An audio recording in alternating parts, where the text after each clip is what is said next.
जय श्री कृष्णा। राधे राधे भक्तों, आप सभी का बहुत बहुत स्वागत है अपने YouTube चैनल पर। और आज मैं आप सभी को एक आश्चर्य कर देने वाली बिल्कुल सत्य लीला कथा सुनाऊंगी, जिसे सुनकर आपका दिल खुशी से झूम उठेगा। अपने लड्डू गोपाल के प्रति आपकी भक्ति और श्रद्धा और भी गहरी हो जाएगी। भक्तों, आप सभी से मेरी विनती है कि वीडियो को पूरा अवश्य देखिएगा। ये लीला कथा आपके हृदय को स्पर्श करेगी। आज की लीला हरियाणा में रहने वाली पायल यादव जी की है। पायल जी कहती हैं कि मेरी शादी कुछ वर्षों पहले ही हुई है और मेरे मन में लड्डू गोपाल के प्रति श्रद्धा भक्ति बचपन से ही है। मेरे मन में श्री कृष्ण भगवान के लिए बहुत ही श्रद्धा भक्ति थी, क्योंकि मेरे मायके में सभी श्री कृष्ण भगवान की पूजा अर्चना और उनसे प्रेम करते थे। पर मेरे घर में लड्डू गोपाल नहीं थे। जब मैं थोड़ी बड़ी हुई तो मैं अपने घर पे लड्डू गोपाल लाने के लिए अपने मम्मी पापा से जिद किया करती थी। लेकिन मेरे मम्मी पापा मुझसे कहते कि लड़कियों को लड्डू गोपाल की सेवा नहीं करनी चाहिए, क्योंकि उन्हें ससुराल जाना होता है, उनके ऊपर बहुत सारी जिम्मेदारियां होती हैं और फिर लड्डू गोपाल की सेवा लेने के बाद उनकी हमेशा सेवा करनी पड़ती है। कल को अगर तुम्हारे ससुराल वाले तुम्हें लड्डू गोपाल की सेवा ना करने दें, उनके घर में अगर पूजा पाठ या सेवा का माहौल ना हो, तब तुम्हें बहुत ही बुरा लगेगा। इससे अच्छा यही होगा कि तुम अपनी शादी के बाद ही लड्डू गोपाल की सेवा लेना, अगर तुम्हारे ससुराल वाले सहमत हों तो। पायल जी कहती हैं कि मैं अपने मम्मी पापा की बहुत बात मानती थी, उनकी इज्जत करती थी, इसीलिए मैंने उनकी यह बात भी मान ली कि चलो ठीक है, जब मेरी शादी हो जाएगी तो ससुराल में ही मैं अपने लड्डू गोपाल की सेवा करूँगी। पर कहते हैं ना, जब कोई भक्त हमारे लड्डू गोपाल को प्रेम से और श्रद्धा से भाव से पुकारता है, उन्हें दिल से पुकारता है, उनकी सेवा करना चाहता है, तो हमारे प्यारे कन्हैया भी उससे दूर नहीं रह पाते। पायल जी कहती हैं कि मेरे मायके में लड्डू गोपाल का कोई विग्रह नहीं था, लेकिन एक लड्डू गोपाल का चित्र था, उसी की मैं पूजा किया करती थी। पायल जी कहती हैं छोटी सी ही उम्र में मेरे घर पे जो चित्रपट था, उसी लड्डू गोपाल को मैंने अपने पुत्र रूप में मान लिया था और पुत्र रूप में ही मैं उस चित्र की पूजा किया करती थी, सेवा किया करती थी। पायल जी कहती हैं कि जब मैं शादी करके ससुराल गई तब मेरी खुशी का ठिकाना नहीं रहा, क्योंकि मेरी ससुराल में सभी श्री कृष्ण भगवान के परम भक्त थे। मेरा पूजा पाठ करना, भगवान की भक्ति करना, इन सब बातों से मेरे ससुराल वालों को कोई दिक्कत नहीं थी। मेरे ससुराल वाले मुझसे बहुत लाड प्यार करते थे, क्योंकि मैं घरेलू किस्म की लड़की थी। मैं घर के सारे काम अच्छे से कर लेती थी और साथ ही साथ भगवान की सेवा पूजा भी करती थी, इसीलिए मेरे ससुराल वाले मुझसे बहुत प्यार करते थे। मेरी सासू माँ मुझसे बहुत प्यार करती थी। मेरे पति जॉब करते थे, जॉब करने के कारण उन्हें ज़्यादा पूजा पाठ के लिए टाइम नहीं मिलता था। पर इसका मतलब ये नहीं कि वो नास्तिक थे, वो भी भगवान को मानते थे, पर उन्हें समय नहीं मिल पाता था। पायल जी कहती हैं मेरे मायके से मेरे ससुराल की दूरी 30 मिनट की थी। कभी कभी मेरे पति ऑफिस जाते टाइम मुझे मेरे मायके छोड़ देते थे और शाम को उधर से आते वक्त मुझे घर पे ले आते थे। यही हमारा हमेशा का रूटीन था। पर मैं हमेशा अपने घर पे मायके नहीं जाती थी। कभी कभी जब कोई काम हो या मेरा मन होता था, तभी मैं अपने पति के साथ वहाँ जाती थी और साथ में ही वापस आ जाती थी। ज़्यादा से ज़्यादा वक्त मैं अपने ससुराल में बिताती थी। पायल जी कहती हैं रविवार का दिन था, छुट्टी थी। मैंने अपने पति से कहा कि मुझे अपने मायके जाने का मन हो रहा है। मेरे पति ने मुझसे कहा कि ठीक है, वैसे भी आज छुट्टी का दिन है, चलो घूम करके आते हैं और शाम को घर वापस आ जाएंगे। पायल जी कहती हैं इसके बाद मैं तैयार हो गई और अपने पति के साथ मैं अपने मायके की तरफ निकल गई। हम रास्ते में जा ही रहे थे कि तभी अचानक मैंने अपने पति से कहा कि बाइक रोकिए। मेरे पति ने बाइक रोक दी। फिर मैं बाइक से उतरकर सीधा चली गई। मेरे पति को कुछ भी समझ में नहीं आ रहा था कि मैं कहाँ जा रही हूँ। और जब वो मेरे पीछे पीछे आए, जब मेरे पति मेरे पीछे पीछे मेरे पास पहुँचे, तो वो देखते हैं कि मैं अपनी गोद में एक बड़े से लड्डू गोपाल लेकर के बैठी हूँ। पायल जी कहती हैं कि जब मैं अपने पति के साथ रास्ते में जा रही थी, तब दुकान पे बैठे मेरी नज़र उन लड्डू गोपाल पर पड़ी और मैं खुद को रोक नहीं पाई। मुझे ऐसा लग रहा था जैसे दुकान में बैठे वो लड्डू गोपाल मुझे बुला रहे हों। इतने बड़े साइज के लड्डू गोपाल मेरी गोद में बैठे देखकर मेरे पति भी चौंक जाते हैं। वो भी सोचते हैं कि आज से पहले तो पायल ने ऐसा कभी नहीं किया। फिर ये आज ऐसा क्यों कर रही है? पायल जी कहती हैं कि जैसे ही पति मेरे पास पहुँचे, मेरे पति मुझसे कुछ बोलते उससे पहले ही मैं बोल पड़ती हूँ कि देखिए ना कितना प्यारा है ना हमारा लल्ला, कितना सुंदर लग रहा है ना हमारा बेटा, और देखो ना कैसे मुस्कुराकर हमारी तरफ देख रहा है। मेरी बात सुनकर मेरे पति मुझसे गुस्सा हो जाते हैं और मुझसे कहते हैं ये सब क्या है? अभी तो हम तुम्हारे मायके जा रहे थे ना, और तुम ये लड्डू गोपाल लेकर बैठी हो। मैंने अपने पति की कोई भी बात नहीं सुनी और बस मैं यही सोच रही थी कि मैं इस रास्ते से कई बार निकल कर गई हूँ, पर मुझे कभी भी ऐसा महसूस नहीं हुआ। पर आज मेरी नज़र इन लड्डू गोपाल पर पड़ी। क्यों मुझे ये अपनी ओर आकर्षित कर रहे हैं? मुझे ऐसा लग रहा है कि मेरे लड्डू गोपाल मेरे साथ मेरे घर जाना चाह रहे हैं। पायल जी कहती हैं मैंने भी अपने पति से कह दिया कि आज मैं अपने बेटे को अपने घर लेकर ही जाऊंगी। मैं अगर आज अपने मायके जा रही हूँ तो मैं अपने बेटे को भी अपने साथ लेकर जाऊंगी, नहीं तो आज मैं इस दुकान से कहीं नहीं जाऊंगी। मेरे पति भी मेरी बात सुनकर थोड़ा गुस्सा हो गए और अंत में मेरे पति ने मेरी जिद के कारण मेरी बात मान ली और फिर दुकान वाले भैया से कहा इस विग्रह की कितनी कीमत है, आप मुझे बता दीजिए, मैं आपको पैसे दे देता हूँ और आप इन लड्डू गोपाल को पैक कर दीजिए। पायल जी कहती हैं मैं अपने पति के मुँह से यह आवाज़ सुनकर खुशी से झूम उठी। मैं समझ ही नहीं पा रही थी कि अब मैं क्या करूँ, मैं खुशी से पागल हो रही थी। तभी दुकान वाले भैया कहते हैं कि बहन जी ये लड्डू गोपाल मुझे दीजिए और मैं इनको पैक कर देता हूँ। पर मैं अपने लड्डू गोपाल को दुकान वाले भैया को कैसे दे सकती थी। मैंने भी कह दिया कि भैया ये कोई मूर्ति नहीं है जो मैं इन्हें पैक करवा लूँ, ये लड्डू गोपाल मेरे बेटे हैं और जब लड्डू गोपाल तुम्हारी दुकान पे हैं तो इनके श्रृंगार का सामान भी आपके पास जरूर होगा। आप मुझे इनके श्रृंगार का सामान और इनकी ज़रूरत की चीज़ें भी दे दीजिए, मैं इनका यहीं पे अच्छे से श्रृंगार कर लेती हूँ और फिर मैं अपने बेटे को लेकर अपने मायके जाऊँगी। पायल जी कहती हैं अब मेरे पति और भी गुस्सा हो गए मेरी यह सब बातें सुन के। देखो तुमने मुझसे कहा कि मुझे लड्डू गोपाल चाहिए, इसीलिए मैंने तुम्हें लड्डू गोपाल खरीद कर दिए और अब तुम कह रही हो कि तुम इनका श्रृंगार करोगी, इन्हें वस्त्र पहनाओगी और इतने बड़े लड्डू गोपाल को तुम बाइक पर बिठा कर लेकर जाओगी। घर ले जाकर भी तो इनका श्रृंगार कर सकती हो ना, अभी तुम इनको ऐसे ही बिठा लो, अभी यह सब करने की क्या ज़रूरत है। पायल जी कहती हैं मैं अपने पति की कोई भी बात सुनने को तैयार ही नहीं थी। मुझे तो अपने बेटे का सुंदर सा श्रृंगार करके मुझे अपने साथ उनको अपने मायके लेकर जाना था। पायल जी कहती हैं तभी दुकान वाले भैया ने मुझे सुंदर सी पोशाक दी और मेरे बेटे के लिए श्रृंगार का सामान। मैंने सुंदर सा उनका श्रृंगार किया और उन्हें पोशाक पहनाई। पायल जी कहती हैं फिर मैं अपने बेटे को अपनी गोद में लेकर बाइक पर बैठ गई और फिर मैं अपने मायके लिए निकल गई। पायल जी कहती हैं कि जैसे ही मैं अपने मायके पहुंची मैंने बेल बजाया और जैसे ही मेरी मम्मी ने दरवाज़ा खोला मेरी गोद में इतने बड़े लड्डू गोपाल देखकर मम्मी खुशी से झूम उठी और जोर से चिल्लाने लगी कि सभी लोग बाहर आओ, देखो कितने बड़े लड्डू गोपाल आए हैं। मेरी मम्मी की बात सुनकर मेरा भाई मेरे पापा सभी लोग बाहर आए।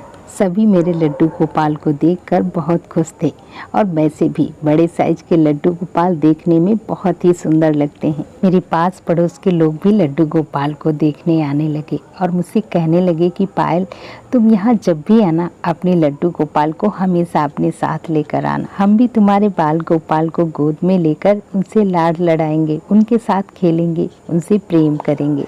तुम्हारे लड्डू गोपाल कितने प्यारे हैं। पायल जी कहती हैं कि मेरे पास पड़ोस के लोग सभी लोगों ने भीड़ लगा दी। पायल जी कहती हैं कि मेरे पास पड़ोस के सभी लोग मेरे बेटे को अपनी गोद में लेना चाहते थे, उनसे लाड लड़ाना चाहते, पर मुझे बहुत ही ज़्यादा डर लग रहा था और मुझे मन ही मन में बहुत डर लग रहा था।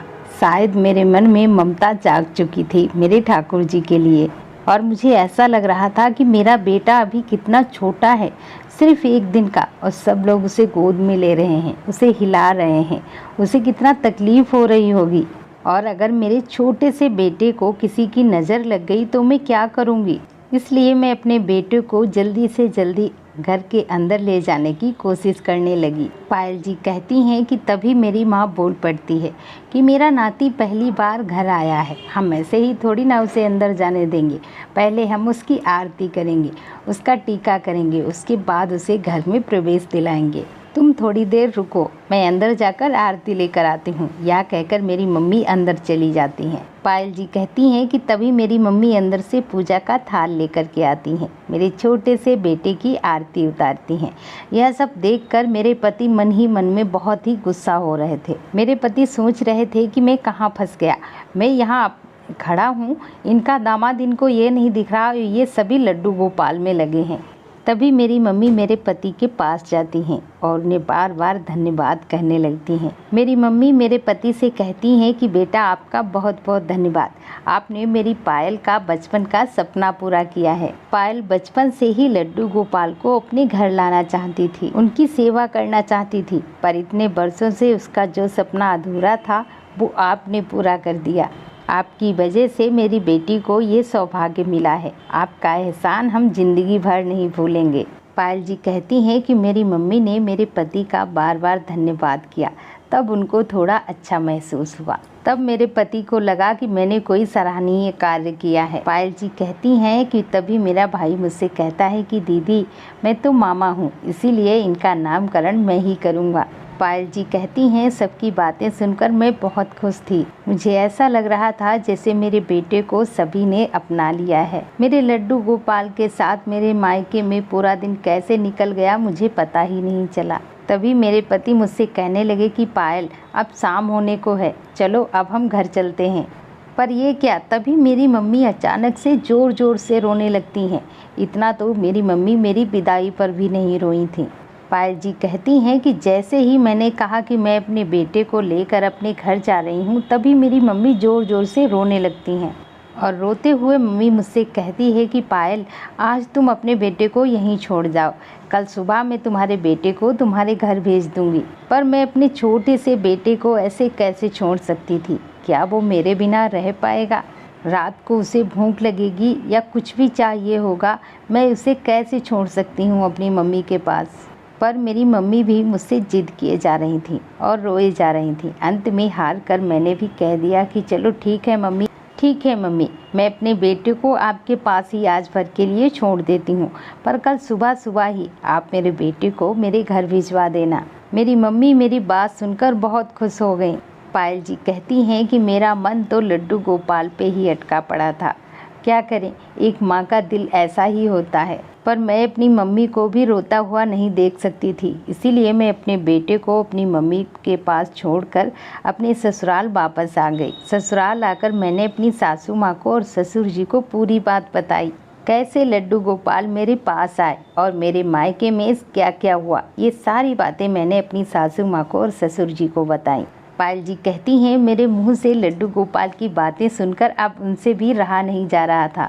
मेरी सासू माँ मुझसे कहती हैं कि बहू सब कुछ तो तुमने बहुत अच्छा किया, पर मेरे लड्डू गोपाल को अपने मायके में छोड़कर आई, ये तुमने अच्छा नहीं किया। अब तो मैं भी बहुत व्याकुल हो रही हूँ लड्डू गोपाल के दर्शन करने के लिए। तभी मैं अपनी सासू माँ से कहती हूँ कि मम्मी जी आप परेशान मत होइए, कुछ घंटों की बात है, लड्डू गोपाल सुबह सुबह ही हमारे घर आ जाएंगे। पर मेरे पति मन ही मन बहुत गुस्सा हो रहे थे और मुझसे कहने लगे कि पायल यह सब क्या हो रहा है। जब मैं तुम्हारे घर गया तो वहाँ पे भी लड्डू गोपाल सुन करके मैं थक गया और यहाँ पे आया हूँ तब भी मैं लड्डू गोपाल ही सुन रहा हूँ और यहाँ पर भी तुम सब लड्डू गोपाल के लिए परेशान हो रहे हो। यह सब क्या हो रहा है, मुझे कुछ भी समझ में नहीं आ रहा है। पायल जी कहती हैं सच कहूँ मेरे पति की बातें सुनकर मुझे बहुत गुस्सा आ रहा था, पर उससे ज़्यादा मेरे मन में खुशी थी कि लड्डू गोपाल मेरे बेटे के रूप में मेरे घर आ गए हैं। यह सब सोचकर मेरी खुशी का ठिकाना नहीं था। मैं बार बार अपने लड्डू गोपाल अपने बेटे के बारे में ही सोच रही थी। मैं बार बार यही सोच रही थी कि मेरे लल्ला ने मेरे बेटे ने कुछ खाया होगा कि नहीं, मेरी मम्मी ने मेरे बेटे को कुछ भोग लगाया होगा कि नहीं, वो सो तो गया होगा ना, मेरा बेटा सही सलामत तो होगा ना। यही सब बातें मेरे मन में चल रही थी, पर क्या कर सकती थी, एक रात तो बितानी ही थी ना। पायल जी कहती हैं शाम के टाइम पे मैंने, मेरे पति ने, मेरे ससुर जी ने और सासू माँ ने सब ने मिलकर खाना खाया और खाना खाने के बाद हम सभी अपने अपने कमरे में सोने के लिए चले जाते हैं। पायल जी कहती हैं कि आधी रात को किसी की रोने की आवाज़ सुनकर मेरी नींद खुल गई। मैं बिल्कुल परेशान हो गई कि इतनी रात को कौन रो रहा है। पायल जी कहती हैं मैं दौड़ कर जाती हूँ और अपने कमरे की लाइट ऑन करती हूँ। उसके बाद जो मैं देखती हूँ उसे देखकर मैं एकदम से आश्चर्य रह गई। मैं देखती हूँ कि मेरे पति बैठे बैठे रो रहे हैं। मैं अपने पति से पूछती हूँ कि क्या हुआ, आप इतनी रात गए रो क्यों रहे हैं, बताओ ना, आप ठीक तो हैं ना।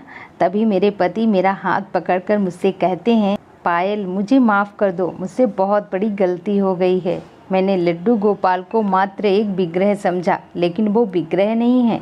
मैंने उन्हें मात्र एक विग्रह समझा, पर वो विग्रह नहीं है, उनमें भी प्राण है। मुझे ऐसा लग रहा है मेरे लड्डू गोपाल रोकर मुझे पुकार रहे हैं और लड्डू गोपाल बहुत ही परेशान हैं और मुझे वो रो रो कर बुला रहे हैं। लड्डू गोपाल मुझसे कह रहे हैं कि मुझे यहाँ से ले चलो बाबा, मुझे यहाँ बहुत ही डर लग रहा है और मेरे कमरे में एकदम से अंधेरा है, बाबा मुझे यहाँ से ले चलो ना।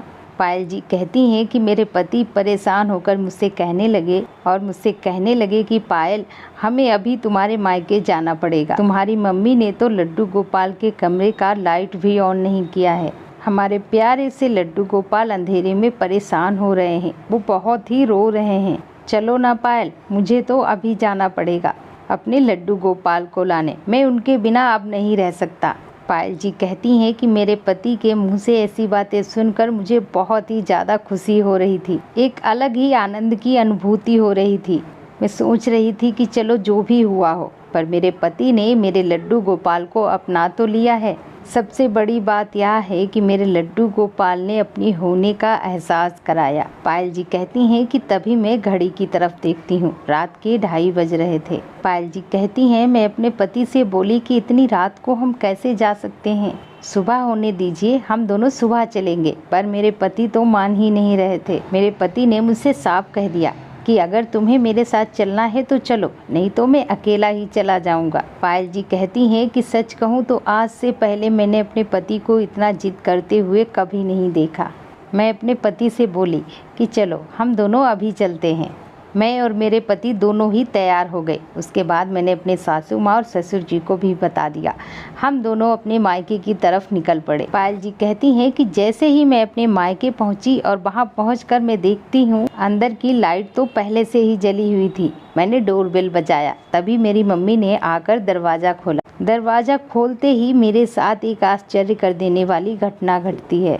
मेरी मम्मी मुझसे कहती है कि आ गए तुम लोग, चलो जाओ और अपने बेटे को संभालो, उसने तो हमें परेशान कर रखा है, बिल्कुल भी सोने नहीं दिया है, अब अपने बेटे को तुम ही संभालो। पायल जी कहती हैं कि लड्डू गोपाल की लीलाओं को सुनकर, उनके चमत्कारों को देखकर मेरी खुशी का ठिकाना नहीं था। मैं दौड़कर अपने लड्डू गोपाल के पास जाती हूँ। मैं दौड़कर अपने लड्डू गोपाल को अपनी गोद में उठाती हूँ। फिर उसके बाद उसी समय मैं अपने घर ससुराल में वापस आ जाती हूँ। पायल जी कहती हैं फिर मेरी ससुराल में धूमधाम से मेरे लड्डू गोपाल की प्राण प्रतिष्ठा करवाई गई और उसी दिन से हमारे घर में लड्डू गोपाल की सेवा होने लगी। आज लड्डू गोपाल हमारे घर में सबकी आंखों के तारे हैं। हमारे प्यारे कन्हैया से हमारे घर में सभी बहुत ज़्यादा प्रेम करते हैं। पायल जी आपका बहुत बहुत धन्यवाद जो आपने इतनी प्यारी सी लीला शेयर की, जिसे मैं अपने चैनल के माध्यम से सभी भक्तों को सुना सकी। आप सभी अपना साथ और प्यार ऐसे ही बनाए रखें।